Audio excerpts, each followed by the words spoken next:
Hello friends, एक बार फिर से स्वागत है आपका हमारे चैनल अनलिमिटेड स्टोरी पर। दोस्तों, आज मैं आपको वीरांगना राजपूतानी की कहानी सुनाने वाली हूँ। तो चलिए सुनते हैं कहानी। गर्मियों का मौसम था। बाड़मेर संभाग में रेत के टीले गर्मी से गर्म होकर अंगारों की तरह दहक रहे थे। लुएं ऐसे चल रही थी कि बाहर बैठे जीव को झुलसा दे। इस तरह नीचे धरती गर्मी से तप रही थी तो ऊपर आसमान झुलस रहा था। वहीं खेजड़े के पेड़ की छाया में एक सोढ़ा राजपूत जवान बाहर की गर्मी के साथ भीतर से उठ रहे विचारों के दानव दहल से दहक रहा था।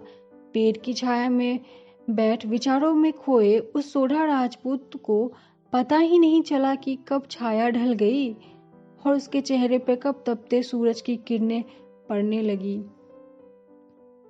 वह तो विचारों के भंवर में ऐसा खोया था कि उसके लिए तो आज चारों दिशाएं व सभी मौसम एक जैसे ही थे। आज ही उसके होने वाले ससुर का संदेश आया था कि यदि उसकी बेटी के साथ शादी करनी है तो 2000 रुपये भिजवा दे, नहीं तो तुम्हारा रिश्ता तोड़कर तुम्हारी मंगेतर की शादी कहीं और कर दी जाएगी। ये संदेश सुनने के बाद उस जवान सोढ़ा राजपूत का गुस्सा 7वें आसमान पर था। गुस्से में उसके दांत खटखटा रहे थे, चेहरा लाल था, आंखों में भी लाल डोरे साफ नजर आ रहे थे। संदेश पढ़ते ही अपने आप ही उसका हाथ कमर पर बंधी तलवार की मूठ पर जा ठहरा। आखिर उसकी मंगेतर, जिसकी उसके माँ बाप ने आज से 10 वर्ष पहले गोद भराई की रस्म पूरी कर उसके साथ रिश्ता तय किया था, और बेचारे पुत्र की शादी करने के मंसूबे मन में बांधे ही वह इस दुनिया से चल बसे।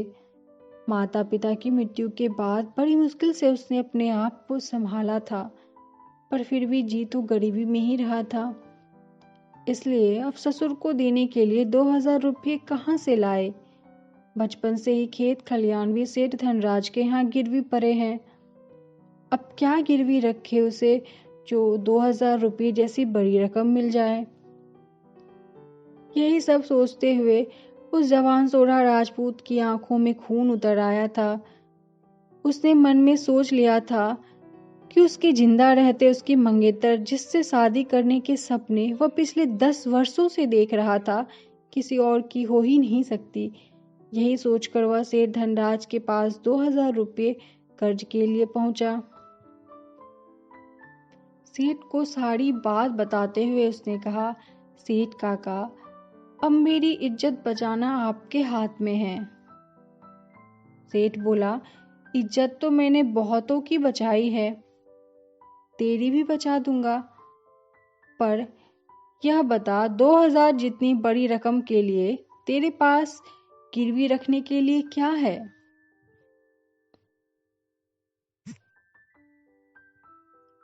सेठ काका, जमीन तो जितनी थी पहले ही आपके पास गिरवी रखी है।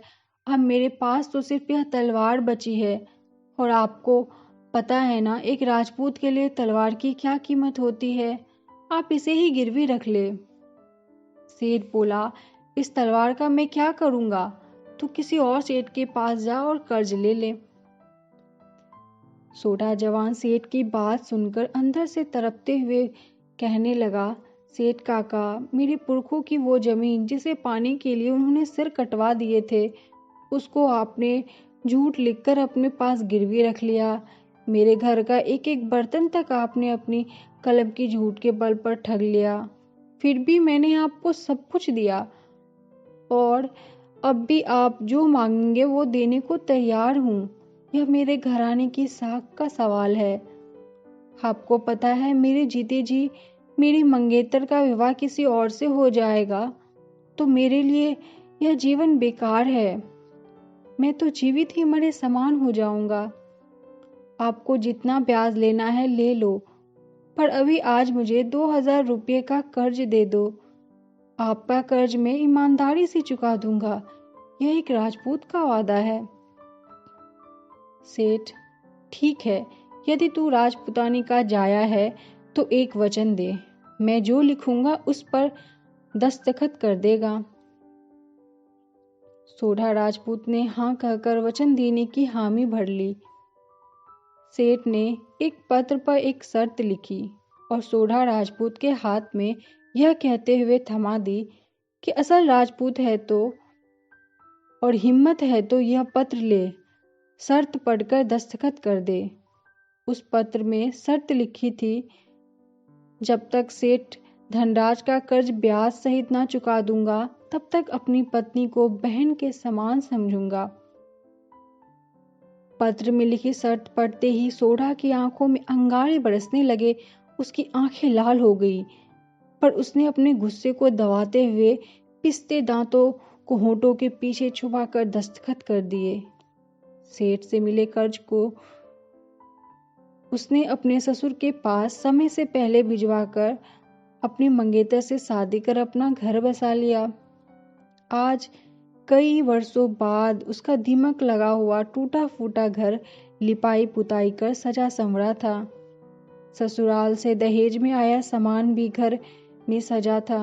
आंगन में आज छमछम पायल की आवाज सुनाई दे रही थी तो शाम को बाजरे की रोटियों को थपथपाने के साथ चूड़ियों की आवाज भी साफ सुनाई दे रही थी। सोढ़ा खाने के लिए बैठा था और उसकी संजी सवरी पत्नी अपने हाथों से उसे खाना परोस रही थी। सोढ़ा खाना खाते हुए भी बड़ा गंभीर नजर आ रहा था, तो दूसरी ओर उसकी पत्नी की आंखों में उसके लिए प्यार उमड़ रहा था। उसे सोढ़ा साफ देख रहा था। पत्नी खाने में ये परोसूं या ये कहकर बात करने की कोशिश कर रही थी। सोढ़ा भी बोलना तो चाह रहा था पर बोल नहीं पा रहा था। सोढ़ा खाना खाकर उठा। राजपुतानी ने झट से खड़े होकर पानी का लोटा ले सोढ़ा के हाथ धुलवाए। हाथ धोते समय घूंघट के पीछे उसका दमकता चेहरा देख सोढ़ा के हाथ कांप गए। रात पड़ी, सोने का समय हुआ। दोनों ढोलिया पर सो गए, पर यह क्या? सोढ़ा ने मयान से तलवार निकाली और दोनों के बीच रख मुंह फिराकर सो गया।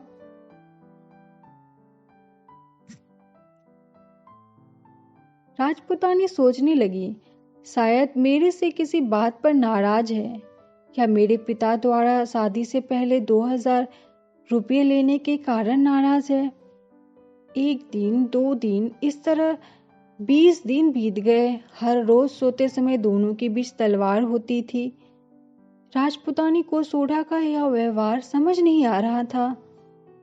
दिन में तो बात करते सोढ़ा के मुंह से फूल बरसते हैं, आंखों से बरसता स्नेह भी साफ झलकता है, पर रात होती ही वह नजर नहीं मिलाता। उसका चेहरा मुरझाया होता है, बोल होठों से बाहर आते ही नहीं। राजपुतानी ने रोज सोढ़ा का व्यवहार बारीकी से समझा और एक दिन बोली, यदि आप मेरे पिता द्वारा रुपये मांगे जाने से नाराज है तो इसमें मेरी कोई गलती नहीं है, पर यदि मेरे द्वारा कोई अनजाने में गलती हुई है तो मुझे बताए, मैं आपसे माफी मांग लूंगी, पर आप नाराज ना रहे। सोढ़ा ने कहा, ऐसी कोई बात नहीं है, यह कोई और बात है जो मैं आपको चाहते हुए भी बता नहीं सकता। बताने की कोशिश करता हूँ तो शब्द होठों तक आ ही नहीं पाते। और कहते कहते सोढ़ा ने वह सेठ द्वारा लिखा पत्र राजपुतानी को पकड़ा दिया। दिए की बाती ऊंची कर उसके टिमटिम प्रकाश में राजपुतानी ने वह पत्र पढ़ना शुरू किया। उसने जैसे जैसे वह पत्र पढ़ा उसके चेहरे पर तेज बढ़ता गया। उसके बेसब्र मन में राहत की सांस ली। पत्र पढ़ने के बाद उसने अपने पति को कहा कि वह राजपुतानी धर्म निभाने वाले एक सच्चे राजपूत की पत्नी है। वह एक राजपुतानी के लिए इससे बड़ी गर्व की क्या बात हो सकती है। पूरा पत्र पढ़ राजपुतानी बेफिक्र हो बोली, बस यही छोटी सी बात, मुझे तो दूसरी ही चिंता थी। वचन निभाना तो एक राजपूत और राजपुतानी के लिए बहुत ही आसान काम है। और कहते हुए राजपुतानी ने अपने सारे गहने आदि निकालकर पति के आगे रख दिए और बोली, इनको बेचकर घोड़ा खरीद लाइए। कर्ज उतारना सबसे पहला धर्म है और वह घर बैठे नहीं चुकेगा। घर तो कृषक बैठते हैं, राजपूत को घर बैठना वैसे भी शोभा नहीं देता। राजपूत की शोभा तो किसी राजा की सेना में ही होती है।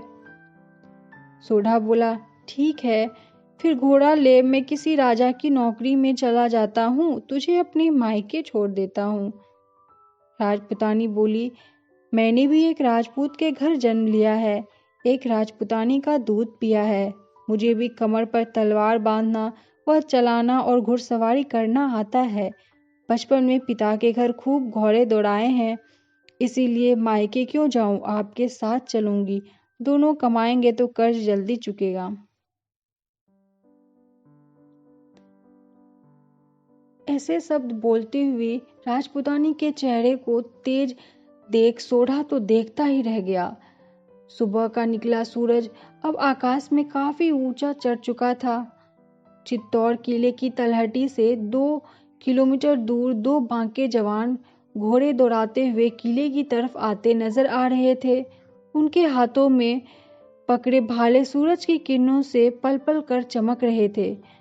दोनों की कमर में बंधी तलवारें दौड़ते घोड़े की पीठ पर रगड़ती जा रही थी। उन्हें देख कौन कह सकता था कि इनमें से एक मर्द की पोशाक में नारी है। राजपुतानी इस वक्त मर्दाना वेश में जोश से भरा एक जवान लग रही थी। हाथों में भाला पकड़े उसने अपनी कोयल सी मधुर आवाज को भी मर्दों की तरह भारी कर लिया था। घूंघट में रहने वाला चेहरा आज सूरज की रोशनी में दमक रहा था। बड़ी बड़ी आंखों ने लाल डोरे ऐसे नजर आ रहे थे जैसे देश प्रेम का मतवाला कोई बांका जवान दुश्मन की सेना पर आक्रमण करने के लिए चढ़ा हो। घोड़ों को दौड़ाते हुए थोड़ी ही देर में वे किले की तलहटी में जा पहुंचे। उधर उनका किले के मुख्य दरवाजे की ओर जाना हुआ। उधर से किले से राणा का अपने दल बल सहित शिकार के लिए निकलना हुआ। 2 बांके जवानों को देखते ही राणा की नजरें दोनों पर अटक गई। पास बुलाकर पूछा, कौन हो, कहाँ से आए हो, क्यों आए हो? राणा को जवाब मिला, राजपूत है। कौन से? सोढ़ा, और आपकी सेवा में चाकरी करने आए हैं। ठीक है, शिकार में ही साथ हो जाओ, राणा ने उनकी सेवा स्वीकारते हुए कहा। दोनों राणा के साथ हो गए। जंगल में शिकार शुरू हुआ। एक सूअर पर शिकारी दल ने तीरों और भालाओं से हमला किया, पर सूअर भाग खड़ा हुआ और राणा के सरदारों ने उसके पीछे घोड़े दौड़ा दिए। चारों ओर से हांका करने वालों ने हांका शुरू किया, उधर गया पीछे दौड़ाओ घोड़े, सूअर भाग न पाए। राणा ने देखा सभी सरदारों व शिकारी दल के घोड़े सूअर के पीछे लग गए। उनमें से एक घोड़ा अचानक बिजली की गति से आगे निकला और घोड़े के सवार ने सूअर का पीछा कर उस पर भाला फेंका, जो सूअर की आंतें बाहर निकालता हुआ सूअर के शरीर के पार हो गया। राणा के मुंह से अचानक निकल पड़ा, शाबाश, आज तक ऐसा नजारा नहीं देखा, किसी का भाला सूअर की आंतें निकालकर बाहर लाया हो। घोड़े से उतर पसीना पोंछते सवार ने राणा को झुककर मुजरा किया और वापस घोड़े की पीठ पर जा बैठा। कोई नहीं पहचान सका कि एक हाथ से भाले का वार कर सूअर को धूल चटाने वाला जवान मर्द नहीं, एक औरत है। राणा उसकी वीरता से खुश व प्रभावित होते हुए उन्हें अपनी सेवा में नियुक्त करते हुए हुक्म दिया कि वे दोनों उनके महल में उनके शयन कक्ष की सुरक्षा में तैनात रहेंगे। खम्मा अन्नदाता कह दोनों ने राणा की चाकरी स्वीकारी। सावन का महीना, रिमझिम फुहारों से बारिश हो रही थी। नदी नाले भी खलखल कर बह रहे थे। चारों ओर हरियाली ही हरियाली छा रही थी। तालाब से पानी भरे हुए थे और रात में मेढकों की टरटर आवाजें आ रही थी। अंधेरी रात्रि और ऊपर से काले बादल छाए हुए, बिजली चमके तो आंखें बंद हो जाए। बादल ऐसे गरज रहे जैसे इंद्र गरज कर कह रहा हो कि धरती को इसी तरह पीस दूंगा। ऐसी अंधेरी व भयानक पर मनोहरी रात, ऐसी रात जिसमें हाथ को हाथ न दिखे, जिसमें दोनों राणा के शयन कक्ष के बाहर पहरा दे रहे और राणा जी ने अपने शयन कक्ष में निश्चित होकर रानी के साथ सो रहे थे। दोनों हाथों में नंगी तलवारें लिए पहरा दे रहे थे। जैसे ही बिजली चमकती तो टकराने वाले प्रकाश से तलवारें भी अंधेरी काली रात में चमक उठती। आधी रात का वक्त हो चुका था। राणा जी गहरी नींद में थे, पर आज पता नहीं क्यों रानी को नींद नहीं आ रही थी। सो वो पलंग पर लेटी लेटी महल के खिड़की से प्रकृति के अद्भुत नजारे देख रही थी। महल के द्वार पर दो राजपूत हाथों में तलवारें लिए पहरा देते हुए चौकस खड़े थे। इतनी ही देर में उत्तर दिशा में बिजली चमकी, जिसे देख राजपुतानी को याद आई कि यह तो मेरे देश की तरफ से चमकी है, और वह इस याद के साथ ही विचारों में खो गई। उसके नारी हृदय में विचारों की उथल पुथल मच गई कि आज ऐसे मौसम में सभी स्त्रियां अपने पति के साथ घर में सो रही है और वह खाना खाने और कमाने के लिए मर्दाना वेश में तलवार हाथ में पकड़े यहाँ पहरे दे रही है। तभी पपीहे की मधुर आवाज सुनाई दी और सुनते ही उसका नारी हृदय कहरा उठा और मन में विचार आने लगा कि वह तो सुहागन होते हुए भी वियोगन है। पति के पास होते हुए भी ऐसा लग रहा है जैसे पति से कोसों दूर है। पति के साथ रहते हुए भी वह वियोगी है। उससे तो पति से दूर रहने वाली वियोगी नारी ही अच्छी है। और सोचते सोचते उसकी सब्र का बांध टूट गया और सोढ़ा के पास जाकर धीरे से उसके कंधे पर हाथ रख दिया। हाथ रखते ही दोनों ऐसे कांप गए जैसे उन पर बिजली टूट पड़ी हो। सोढ़ा ने चिताते हुए कहा, राजपुतानी संभल। राजपुतानी सोढ़ा द्वारा चिताने पर अपने आप को संभालते हुए गहरी निश्वास छोड़ते हुए बोली, देश छूट गया और अब परदेश में है। पति पास है पर वह भाई रूप में है। जब कभी अपने वतन जाएंगे तो पति को पति बनाएंगे। चमकती बिजली की रोशनी में रानी सोए सोए दोनों की पूरी लीला देख रही थी। सुबह होते ही रानी ने राणा जी से कहा कि इन दोनों सोढ़ा राजपूत भाइयों में कोई भेद है, क्योंकि इनमें से एक औरत है। नहीं रानी, ऐसा नहीं हो सकता। ऐसा है तो धोखा करने के जुर्म में मैं इनका सिर मुड़वा दूंगा। राणा ने कहा, राणा जी, तोड़ने की जरूरत नहीं है, जोड़ने की जरूरत है, क्योंकि इनमें से एक औरत है। रानी ने राणा को जवाब दिया। राणा बोले, रानी भोली बात मत किया करो। इनकी रौबदार सूरत, इनकी आंखों के तेवर व इनके चेहरे के तेज को देखो। ऐसा तेज किसी मर्द में ही हो सकता है। फिर मैंने तो एक खतरनाक सुअर को एक ही वार में मारते हुए इनकी वीरता भी देखी है। राणा और रानी में इस बात को लेकर विवाद शुरू हो गया और फिर इनकी परीक्षा लेने की बात तय हुई। रानी ने दोनों को परीक्षा लेने के लिए अपने कक्ष में बुलाया।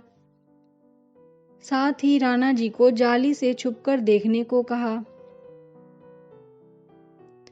रानी ने चूल्हे पर दूध चढ़ा अपनी दासी को चुपचाप बाहर जाने का इशारा कर दिया। दासी रसोई से चली गई। थोड़ी देर में दूध उफनने ही वाला था, जिसे देखकर राजपुतानी तुरंत चिल्ला पड़ी, दूध उफनने वाला है, दूध उफनने वाला है। सुनते ही पास के कक्ष से निकली रानी बोल पड़ी, बेटी सच बता, तू कौन है और इस भेष में क्यों है? मुझसे कुछ भी मत छुपा, सब सच सच बता दे मुझे। राजपुतानी आंखों पर हाथ दे रानी की गोद में चिपट गई और सोढ़ा ने रानी को पूरी बात बताई। राणा जी भी कक्ष के बाहर जाली के पीछे खड़े सब सुन रहे थे पूरी बात सुनकर राणा जी बड़े खुश हुए और बोले, मैं एक सवार को रुपये देकर तुम्हारे गांव आज ही भेजता हूँ। वह सेठ धनराज से तुम्हारे सारे कर्ज का पूरा हिसाब कर ब्याज सहित रकम चुका देगा और तुम यहीं रहो और अपनी गृहस्थी बसाओ। राणा जी के आगे हाथ जोड़ते हुए सोढ़ा बोला, अन्नदाता का हुक्म सिर माथे, पर अन्नदाता जब तक मैं अपने हाथ से सेठ का कर्ज नहीं चुका देता तब तक शर्तनामा लिखा पत्र नहीं फाड़ सकता। इसलिए मुझे कर्ज चुकाने के लिए स्वयं ही जाने की इजाजत बख्शे। राणा जी ने सोढ़ा को ब्याज सहित पूरा कर्ज चुकाने व गृहस्थी बसाने लायक धन देकर विदा किया। अब सोढ़ा और राजपुतानी को जब भी उस रात की याद आती दोनों को बड़ी ही मीठी लगती। तो दोस्तों, कैसी लगी ये कहानी? अगर अच्छी लगी हो तो प्लीज़ इसे लाइक करें और मेरे चैनल को सब्सक्राइब करें। धन्यवाद।